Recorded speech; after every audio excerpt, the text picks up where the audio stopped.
kanina, yung combine, kamusta naman yung style? Ayun, sobrang nag-enjoy ako sa combine. Yung mga nakasama ko, and then si Kurt, nandito yung mga team na nakasama ko sa FTBL. Holding foul on number 4, Ralph Robin. That's his first foul, 4 on Team A1. Brandon. Shot clock at 14 seconds. Kasi maraming sabi, number 1 ka raw. Talagay mo dun. Tignan natin sa draft sa July 14. I-prepare ko yung sarili ko na Traveling.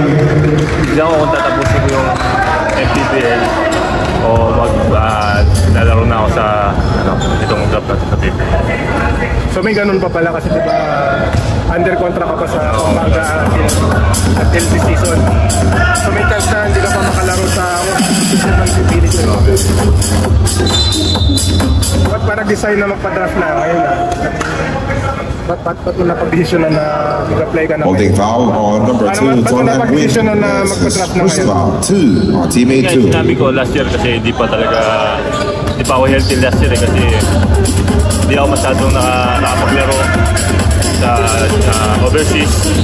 So yun, kuha ako lang kumpiyansa nga dito sa FTBL hanggang sa ito na parang bumabalik na rin yung laro ko. Rushing foul on number 8, Felix Lemeti. That's his first foul, 3 on Team A2. Well then, parang 2 years ago dapat papasok ka na rin, diba? But yun nga, nag-PG ka. Yung experiences mo sa 2 years na yung leading up to now, paano tingin mo ito makakatulong sa'yo ngayon na mag-PBA? Yun nga, malaking tulong sa akin kasi yung mga nakakalabang ko doon sa ibang bansa, grabe rin mga ex-NBA player So parang madadala ko yun dito sa PBA.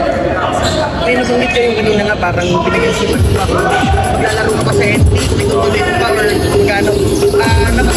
Na-nice so far na mapag-usapan nyo ng management ng Pampanga. Yun na, hindi ko. Sinabi ako sa akin, nakatapos ko talaga yung Pampanga. Kasi nalilaro mo sa MPBL ano kalaking tulong yun sa paghahanda mo sa PBA kasi parang double ka lagi halos sa MPBL. Sobrang laking tulong kasi yung MPBL, doon ko kinukuha yung kumpiyansa ko So pagdating ko ng PBA parang hindi na ako masyadong makakabawa o mahirapan. Yung chance na makapaglaro sa Converge kasi siyempre number 1 ng pipili at baka ikaw yung number 1. Ano masasabi mo dun sa...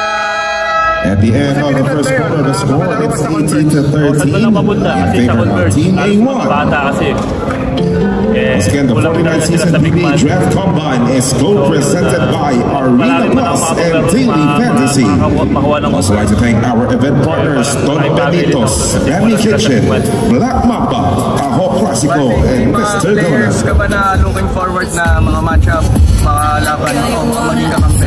Ayun, unang-una siyempre yung mga idol ko, si Junmar, Almasan, and then yung Kapampangan na si Ian Sanggalang, mga kuya ko, and Japet Aguilar.